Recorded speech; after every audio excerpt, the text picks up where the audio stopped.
આજનો મારો ટૉપિક છે એન્જોય યોર એક્ઝામ. એક્ઝામ કોઈ દિવસ એન્જોય થાય?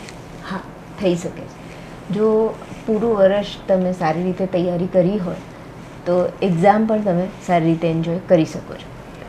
ઘણીવાર સારી રીતે મહેનત કરી હોય અને છતાં પણ છોકરાઓ એક્ઝામ સારી રીતે એપિયર કરી શકતા નથી, કારણ કે એમને સ્ટ્રેસ એટલો બધો હોય છે. તો આજે આપણે એક્ઝામ સ્ટ્રેસને સમજશું કે એક્ઝામ સ્ટ્રેસ થાય ત્યારે કેવા સિમ્પટમ્સ હોય છે અને કેવા સિમ્પટમ્સ હોય તો તમારે કઈ રીતે એને ટ્રીટ કરવું. શું પરીક્ષા વખતે તમને કંઈક આવું થાય છે? સતત બેચેની રહેવી, ચિંતા થાય, મૂંઝવણ થાય, ફાળ પડવી, ડર લાગવો, ચીડિયાપણું થાય, ગુસ્સો આવે, મૂડમાં ફેરફાર થાય, કોઈ વાર સારું લાગે, કોઈ વાર ખરાબ લાગે, વાંચેલું યાદ ના રહે, અથવા તો ઘણીવાર યાદ રહે જ નહીં કે મને કશું યાદ નથી, બ્લેન્ક થઈ જાઓ તમે. વધુ પડતા વિચારો આવે. કેવા વિચારો આવે કે કોર્સ પૂરો થશે કે નહીં, બરાબર યાદ રહેશે કે નહીં, મને એક્ઝામમાં તો કંઈ યાદ જ નહીં આવે, બરાબર લખાશે કે નહીં, ટાઈમ ઓછો પડશે તો હું શું કરું, પેપર કેવું નીકળશે, મને નહીં આવડે તો, મારા માર્ક ઓછા આવશે તો કેવું ખરાબ દેખાશે, માર્ક ઓછા આવશે તો પપ્પા મમ્મીને કેટલું દુઃખ થશે, સ્કૂલમાં મારી ઇજ્જત જશે, મારું સપનું પૂરું નહીં થાય તો, મને કોલેજમાં એડમિશન નહીં મળે તો. આવા વિચારો એટલા બધા આવે છે કે આપણે વાંચી શકતા નથી. તો એક્ઝામ સ્ટ્રેસ જે થાય એના કોમન સિમ્પટમ્સ કેવા હોય છે? ઘણીવાર છોકરાઓને એન્ઝાયટી થાય. એન્ઝાયટી થાય એટલે ખૂબ ગભરામણ થાય, ધબકારા વધી જાય, ઊંઘ ના આવે, રાતના ઊંઘે ત્યારે એટલા બધા વિચારો આવે કે ઊંઘી ના શકે, થાક લાગે, માથું દુખે, ચક્કર આવે, ઉલટી થાય, વાંચતી વખતે કોન્સન્ટ્રેશન ના રહે, ફોકસ ના રહે કે શું વાંચું છું, વાંચેલું યાદ ના રહે, મૂડ સ્વિંગ થાય, કોઈ વાર રડવા માંડે, કોઈ વાર સારા મૂડમાં હોય, નાની નાની વસ્તુ પર રડ્યા કરે. ફિઝિકલ સિમ્પટમ્સમાં કેવું થાય કે ઘણીવાર પેટમાં દુખવાનું કે, અથવા તો હાથ દુખે, પગ દુખે એટલે કે મસલ્સ દુખાવો થાય, હાર્ટબીટ ખૂબ વધી જાય, પાલ્પિટેશન થાય, ઘણીવાર હેડેક થાય, ઘણીવાર એવું ફીલ થાય કે હોપલેસ કે ના મારાથી તો હવે કંઈ થશે જ નહીં, મને તો કંઈ મારાથી હું બહુ જ ડોબી છું. આવા બધા સિમ્પટમ્સ સ્ટ્રેસના હોય છે. અને ઘણીવાર ખબર જ ના પડે એના માતા પિતાને કે બાળકને કે મને ખરેખર કોઈ બીમારી છે કે મને વાંચવું નથી એટલે આવા બધા ઇસ્યુ થાય છે. હવે બાળકોને સ્ટ્રેસ કેમ થાય છે, અથવા તો તમને સ્ટ્રેસ કેમ થાય છે? એક તો ફેલ થવાનો ડર હોય કે ફિયર ઓફ ફેલ્યુઅર, કે હું ફેલ થઈ જઈશ. ઘણીવાર એક્સપેક્ટેશન બહુ હોય કે મારો તો પહેલો રેન્ક જ આવવો જોઈએ. ઘણીવાર એવું પ્રેશર હોય કે વાંચે તો છે પણ ખરેખર ત્યાં લખાશે કે નહીં એનો પ્રેશર હોય. પ્રિપરેશન ના હોય અને ઘણીવાર એક્ઝામ આપતા હોય ત્યારે પણ સ્ટ્રેસ થાય. અને ટાઈમ મેનેજમેન્ટ ના હોય ઘણીવાર, એના લીધે પણ છોકરાઓને સ્ટ્રેસ થાય. બીજું છે ઘણીવાર સોસાયટીનું પ્રેશર હોય કે ભાઈ કાકાનો છોકરાનો પહેલો નંબર આવ્યો છે, મારો નહીં આવે તો શું કહેશે. પપ્પા મમ્મીની એક્સપેક્ટેશન હોય, ઘણીવાર ટીચરની એક્સપેક્ટેશન હોય કે તારો તો પહેલો નંબર આવવો જ જોઈએ, તારે તો 90% કરતાં વધારે આવવા જ જોઈએ. અને આ બધી એક્સપેક્ટેશનના લીધે પણ ઘણીવાર ટેન્શન થતું હોય. ઘણીવાર વાંચ્યું તો હોય પણ વાંચવાની જે સ્ટાઇલ ખોટી હોય, હેબિટ્સ થોડી ખરાબ હોય, અથવા તો ઘણીવાર છોકરાઓ ઊંઘતા જ ના હોય. જ્યારે ઊંઘ ના થઈ હોય ત્યારે પણ માણસ થાકી જાય અને એના લીધે બી ઘણીવાર એને સ્ટ્રેસ થતો હોય છે. ઘણીવાર જે જૂની એક્ઝામ હોય જે એ ખરાબ ગઈ હોય તો એનો પાસ એક્સપિરિયન્સ એવો ખરાબ હોય તો પણ સ્ટ્રેસ થતું હોય, અથવા તો ઘરમાં કોઈ એવી ઘટના બની છે, કોઈનું મરણ થયું છે, એવા ટાઈમે પણ આપણને સ્ટ્રેસ થઈ શકે છે. એક અમીષા નામની છોકરીની વાત કરું, 12મા ધોરણમાં ભણતી હતી. એને હેડેક થતું હતું, થાક ખૂબ લાગતો હતો અને ઊંઘ નહીં આવતી હતી. જ્યારે અમારી પાસે આવે ત્યારે એની હિસ્ટ્રી લીધી કે ભાઈ એને શું બીમારી છે, એનું ચશ્માના નંબર કરાવ્યા, એનું MRI કરાવ્યું. અને જ્યારે હું એને શાંતિથી એની સાથે વાત કરતી હતી ત્યારે મેં જોયું કે છોકરીને વાંચવાનું ટેન્શન એટલું બધું હતું કે એમાં એને ઊંઘ નહીં આવતી હતી, એને હેડેક થતું હતું. સો ઘણીવાર ફિઝિકલ સિમ્ટમ્સ એવા હોય કે આપણને એવું લાગે કોઈ બીમારી છે પણ ખરેખર એ સ્ટ્રેસના કારણે એને એ સિમ્ટમ્સ આવતા હતા. અને એનું રીઝન એ હતું કે એને એવું થતું હતું કે હું ફેલ થઈ જઈશ અને એના લીધે એને સ્ટ્રેસ થતો હતો. રાહુલ કરીને એક છોકરો છે, 9મા ધોરણનો છોકરો. એને એન્ઝાયટી થતી હતી, એટલે બહુ જ ગભરામણ થતી હતી. મૂડ ઘડીકમાં ગુસ્સે થઈ જાય, પપ્પા મમ્મીને મારે, એકદમ ચીડિયો થઈ ગયેલો હતો. એને વાંચવામાં ઇન્ટરેસ્ટ નહીં હતો. એને પોતાને એવું થયું કે હું તો આ વર્ષે પાસ જ નહીં થઈ શકું. અને ઇમોશનલ પણ બહુ જ રિએક્ટ કરતો નાની નાની વસ્તુઓ પર. અને એનું જ્યારે કાઉન્સેલિંગ કર્યું ત્યારે ખબર પડી કે એણે આખા વર્ષમાં વાંચ્યું નહીં હતું અને એ સ્પોર્ટ્સ રમ્યા કરતો હતો અને એના લીધે હવે એને સ્ટ્રેસ થતો હતો, પણ કોઈને કહી નહીં શકતો હતો કે ભાઈ મને વાંચવાનું ટેન્શન થાય છે, અને એના લીધે એના આવા સિમ્ટમ્સ આવતા હતા. દિશાંત કરીને એક છોકરો હતો, બહુ જ હોશિયાર હતો. એને મેડિકલમાં એડમિશન લેવાનું હતું અને થોડા સમયથી એને શ્વાસ ચડવાની, એટલે બ્રેથલેસનેસ, શ્વાસ જ નહીં લેવાય. પછી એને રેપિડ હાર્ટબીટ થઈ જતા હતા, પાલ્પિટેશન થઈ જતું હતું.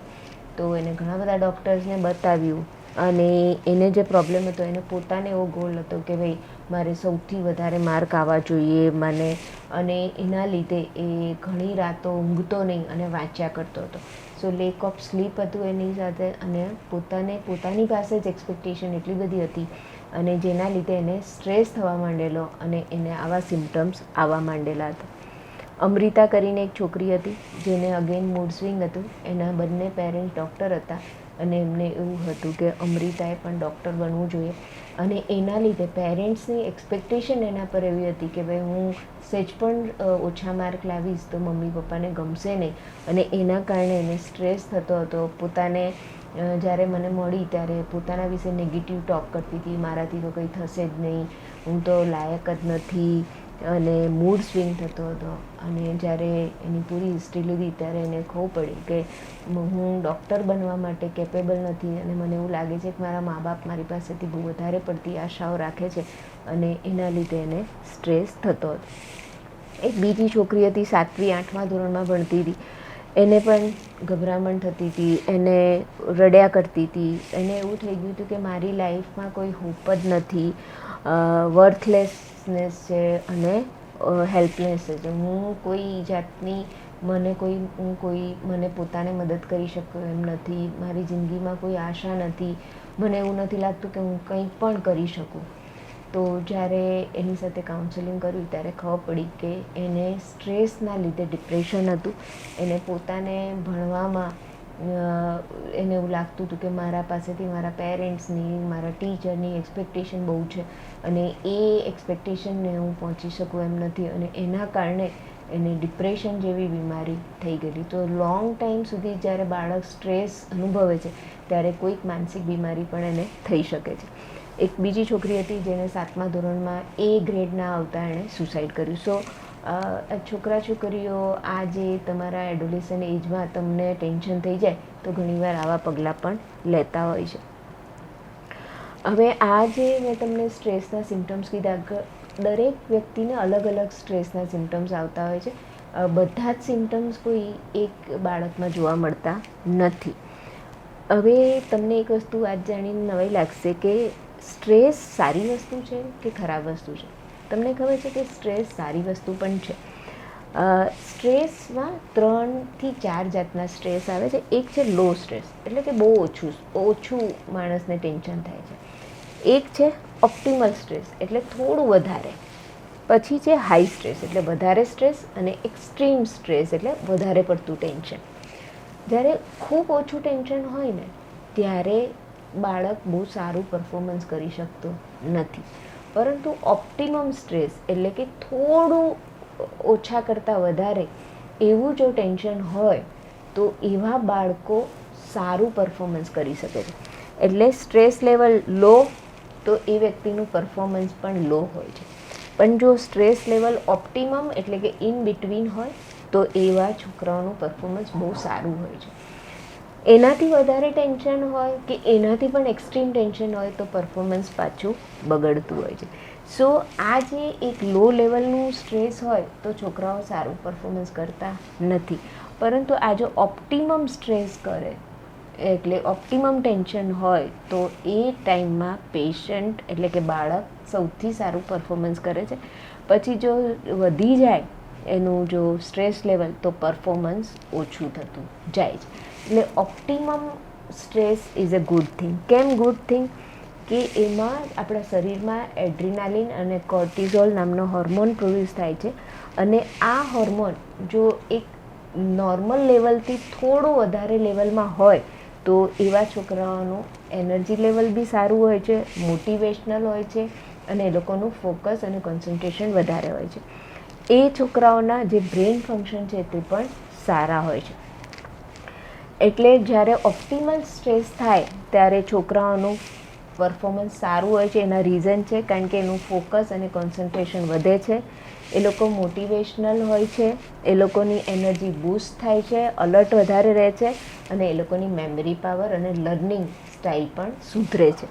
પરંતુ જો હાઈ લેવલ થઈ જાય એટલે સ્ટ્રેસનું, તો એવા લોકોનો ફોકસ પછી ડાઉન થઈ જાય છે, મોટિવેશન ડાઉન થાય છે, એ લોકોને યાદ બી ઓછું રહે છે, અને થોડા ટાઈમમાં એ લોકો બર્નઆઉટ થઈ જાય છે, એટલે ભણવાનું છોડી દે છે, એટલે કે થાકી જાય છે. સો મિનિમમ સ્ટ્રેસ એટલે કે optimum stress is A good thing. હવે જો વધારે પડતો સ્ટ્રેસ થતો હોય તો એની સાથે કોપિંગ મિકેનિઝમ એટલે એ સ્ટ્રેસને તમે કેવી રીતે ટાળશો અથવા તેને કેવી રીતે એની સાથે ફાઇટ આપશો તેની વાત કરું. તો the best thing is the breathing exercise. Deep breathing આપણે હજારો લોકો કહે છે, પરંતુ આપણે છોકરાઓ આ વસ્તુને સિરિયસલી લેતા નથી. પણ it is A scientifically prove કે જ્યારે તમને ટેન્શન થાય તો તમે ડીપ બ્રીથ જો કરો તો તમારું ટેન્શનમાં તરત જ તમને રિલીફ મળશે. એમાં શું કરવાનું હોય છે? ડીપ બ્રીધિંગમાં પહેલાં તમારે શ્વાસ લેવાનો, એમાં 4 ગણવાના, 1 2 3 4. પછી શ્વાસને હોલ્ડ કરવાનો 1 2 3 4, અને પછી શ્વાસને બહાર કાઢવાનો, એમાં 8 સુધી બોલવાનો. સો ફર્સ્ટ કોઈ સરસ રૂમમાં બેસો, ક્વાઇટલી ડીપ બ્રીથ ઇનહેલ કરો, હોલ્ડ કરો, અને પછી એને એક્સેલ કરો. આનાથી તમારા ફાયદો શું થાય છે? તમારા હાર્ટ રેટ સ્લો થાય છે, બ્લડ પ્રેશર ડાઉન થાય છે, તમારા સ્ટ્રેસ હોર્મોન જે કોર્ટિઝોલ હાઈ થઈ ગયા હોય તે લો થાય છે, ઓક્સિજન વધારે મળે છે બ્રેનને, અને તમારી જે નર્વસ સિસ્ટમ છે એ કામ થાય છે. સેકન્ડ છે એક્સરસાઇઝ કરવી, એટલે કે થોડી મૂવમેન્ટ્સ કરો. ફિઝિકલ એક્સરસાઇઝ કરવાથી પણ સ્ટ્રેસ ઓછો થાય છે. તમે રિલેક્સેશન કોઈ મસલ ગ્રુપને રિલેક્સ કરો તો પણ સારું રહે છે. હવે બધા તમને એવી એડવાઇસ આપતા હોય કે એક્સરસાઇઝ કરવી, પણ આપણને એવું થાય ના હવે એક્સરસાઇઝ કરવાથી તો કંઈ સ્ટ્રેસ જતો હોય. પણ સાયન્ટિફિકલી પ્રૂવ છે કે એક્સરસાઇઝ કરવાથી તમારી એન્ઝાયટી ઓછી થાય છે, તમારો મૂડ ઇમ્પ્રૂવ થાય છે, તમારું ફોકસ ભણવામાં વધે છે, તમને એનર્જી તમારી બૂસ્ટ થાય છે, તમને વધારે સારી ઊંઘ આવી શકે છે, તમારો જે મેન્ટલ ટફનેસ છે તે વધે છે, મસલ જો દુખતા હોય હાથ પગ તો એ ટેન્શન ઓછું થાય છે, તમારું ટાઈમ મેનેજમેન્ટ વધારે સારું થશે, અને તમે સેલ્ફ કેર વધારે કરી શકશો. આ પ્રૂવન વસ્તુ છે કે એક્સરસાઇઝથી આટલા બધા ફાયદા થાય. હવે દરેક માતા પિતા કે ટીચર બાળકને એવું કહેતા જ હોય કે એક્સરસાઇઝ કરો, પણ આપણે કરતા નથી. તો એવી કેટલીક, કારણ કે આપણને એવું લાગે છે કે એક્સરસાઇઝ બોરિંગ છે, પણ તમને ખબર છે કે ઘણી ફન એક્સરસાઇઝ પણ છે જે તમને આટલા જ ફાયદા કરે છે. એક રૂમ બંધ કરો અને એમાં સરસ મ્યુઝિક લગાવો અને ડાન્સ કરો. ડાન્સ કરવાથી પણ તમારી ફિઝિકલ એક્સરસાઇઝ થાય છે. આ દોરડા કૂદવા કેટલાને ગમે? તો તમે એક સાદું દોરી લઈ અને એનાથી દોરડા કૂદો રૂમમાં કે બહાર ગેલેરીમાં, તો પણ એટલો જ ફાયદો છે. આવી એક રિંગ આવે છે, એને કહેવાય હુલા હૂપ. એ તમે આવી રીતે જો કરશો તો એનાથી પણ તમને મજા આવશે, તમારી ફિઝિકલ એક્સરસાઇઝ થશે. આ એક ટ્રમ્પોલિન આવે છે, એ તમારે ત્યાં નાનો સો ગાર્ડન હોય તો ગાર્ડન, રૂમમાં પણ તમે લઈને એના પર જમ્પ કરશો તો તમારી ફિઝિકલ એક્સરસાઇઝ થશે, તમને સારું લાગશે. સ્વિમિંગ પણ કરી શકો છો, એનાથી પણ ફાયદો છે. આવું એક જે સ્કેટબોર્ડ આવે છે એના પર તમે ફરવા જશો તો પણ તમારું સારું લાગશે. અથવા તો તમારી પાસે નાની સાયકલ છે તો એક સાયકલ પર બી તમે સાયકલિંગ કરશો તો એ પણ એક ફિઝિકલ એક્સરસાઇઝ છે. આજકાલ યુટ્યુબ પર ઝુમ્બા કે એની આવતી જ હોય છે, લાઈવ આવે અથવા તો વિડીયો મળી જાય, તો તમે ઝુમ્બા કરશો તો પણ એ એક્સરસાઇઝ પણ છે, તમને મજા પણ આવશે. અથવા તો તમારો ફ્રેન્ડને ફોન કરો અને ફ્રેન્ડ સાથે ફરવા જશો તો પણ વોકિંગ એ પણ એક એક્સરસાઇઝ જ છે. બીજું, જ્યારે પણ તમને સ્ટ્રેસ થાય ત્યારે તમે કોઈની સાથે વાત કરો. તમારા ફેમિલીમાં તમારા પેરેન્ટ્સને વાત કરો, તમારા ફ્રેન્ડને વાત કરો અને તમે કહો કે તમને કેવી ફિલિંગ્સ થાય છે, તમને શું વિચારો આવે છે, તમને કેવા નેગેટિવ વિચારો આવે છે. ઘણીવાર કહેશો ને તો પણ તમે હળવા થઈ જશો અને તમારું ટેન્શન ઓછું થઈ જશે. ઘણીવાર આપણને એવું લાગે કે આ લેસન નથી આવડતું તો હું તો ફેલ થઈ જઈશ, પણ તમારા પેરેન્ટ્સ પાસે વધારે એક્સપિરિયન્સ છે, તો એ તમને સમજાવી શકે છે કે ભાઈ આ એક પેરેગ્રાફથી અથવા તો એક ક્વેશ્ચનથી તને કોઈ મોટો ફરક પડશે નહીં. So talk to your parents, your friends. અને કંઈ ના થાય તો કાઉન્સિલર હોય છે. સિવિલ હોસ્પિટલમાં બી કાઉન્સિલર હોય છે, પ્રાઇવેટમાં પણ તમે ઓનલાઈન શોધશો તો ઘણા એવા કાઉન્સિલર હોય છે કે જેની સાથે તમે વાત કરશો તો તમને ગાઈડ કરશે કે તમને ક્યાં સ્ટ્રેસ થાય છે અને આ સ્ટ્રેસ સાથે તમે શું પોઝિટિવ ટોક કરશો જેનાથી તમને ફાયદો થશે. તમારે કોઈની સાથે વાત નથી કરવી તો એક જર્નલ, એક ડાયરી લો અને એ ડાયરીમાં તમે લખો કે તમને શું વિચારો આવે છે. એકવાર તમે આવું લખી દેશો, તમારા દિલમાંથી આ બધું બહાર કાઢી દેશો તો પણ તમને સારું લાગશે. બીજું, પોઝિટિવ ટોક એટલે કે એન્કરેજ યોર સેલ્ફ. તમારી જાત સાથે પોઝિટિવ ટોક કરો. પોઝિટિવ ટોક કરો એટલે મને આવડશે જ, કેમ નહીં આવડે, મેં આ લેસન વાંચ્યું છે તો એનો જવાબ મને આવડશે જ, ગયા એક્ઝામમાં પણ મને આવડેલું આ એક્ઝામમાં પણ મને આવશે જ, સો આઈ કેન ડૂ ઇટ. પોતાની જાતે પોઝિટિવ ટોક કરો.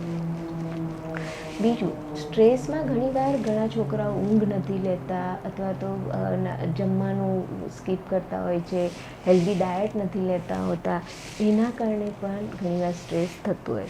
તો તમારી પોતાની કાળજી કેવી રીતે લેવાની છે? હેલ્ધી ડાયટ ખાઓ. લેસ, કુરકુરે આ બધી ખાવાથી કોઈ દિવસ તમારા મગજને કે તમારા શરીરને કોઈ જ ફાયદો થતો નથી. હેલ્ધી ખાવાથી તમારું કોન્સન્ટ્રેશન વધે છે, તમારું ફોકસ વધે છે, તમારી મેમરી બૂસ્ટ મળે છે, તમને સ્લીપમાં ઊંઘ આવવામાં મદદ કરે છે, તમારે એનર્જી લેવલ વધે છે. સો હેલ્ધી ખાવું ખૂબ જરૂરી છે. એમાં ફ્રૂટ્સ આવે, પછી બીટ આવે, નટ્સ આવે, બેરી, સ્ટ્રોબેરી ખાઓ અથવા તો ગ્રીન લીફ કરો. ઇવન ડાર્ક ચોકલેટ પણ 70% તમારો સ્ટ્રેસ ઘટાડે છે. સો હેલ્ધી ફૂડ ખાઓ, સારું પાણી પીઓ, વધારે ક્વોન્ટિટીમાં પાણી પીઓ. ઊંઘ 7થી 8 કલાકની ઊંઘ ખૂબ જરૂરી છે. જે મોબાઈલ છે કે કોઈ પણ ઇલેક્ટ્રોનિક ગેઝેટ છે તે તમારું એન્ઝાયટી વધારે છે, આંખો પર સ્ટ્રેન વધારે છે. સો આ બધી વસ્તુઓથી દૂર રહો. ઊંઘ ના આવતી હોય તો સરસ કામ મ્યુઝિક સાંભળો. તમે સરસ બાથટબમાં નાહી શકો છો અથવા તો નોર્મલી બી તમે બાથ લેશો તો તમારું ટેન્શન ઓછું થશે. સરસ ધૂપ લગાવો, અગરબત્તી કરો, આ પણ મગજને કામ કરે છે. અને પછી ટાઈમ ટેબલ બનાવો કે તમારી પાસે હવે જેટલા બી દિવસ છે એમાં તમે કઈ રીતે વાંચી શકો છો, ક્યારે તમે જમશો, ક્યારે ઊંઘવા જશો, કેટલા સમય વાંચશો, કેટલું વંચાશે. હવે જે પણ સમય છે એનો એક ટાઈમ ટેબલ બનાવો. અને એક પીઝા વર્ડ યાદ રાખો કે જ્યારે બી તમને વધારે પડતું ટેન્શન આવે, P for panic not, it just exam. શું કીધું? પેનિક થવાની જરૂર નથી, આ એકમાત્ર એક્ઝામ છે. I for ignore the sweat, it is just a test. આ વસ્તુ યાદ રાખવાની બહુ જરૂર છે કે આ એકમાત્ર ટેસ્ટ છે. Zen out, breathe deeply. Breathing is the most important. Deep breath લેવાનું શરૂ કરો. Z means zillion of student have done it before. આના પહેલાં બહુ બધા સ્ટુડન્ટ પાસ કરી ચૂક્યા છે તો હું કેમ નહીં, એટલે હું પણ પાસ કરી શકીશ. અને દે સર્વાઈવ તો હું પણ કેમ નહીં. સો રિલેક્સ થાઓ, શાંતિથી સ્ટ્રેસને, કોઈની આગળ જે પણ વિચાર આવતા હોય એ કોઈની સાથે વાત કરો. Dear exam, please be nice with me or with you. Thank you so much. And મને ખાતરી છે કે you can do it. Thank you so much.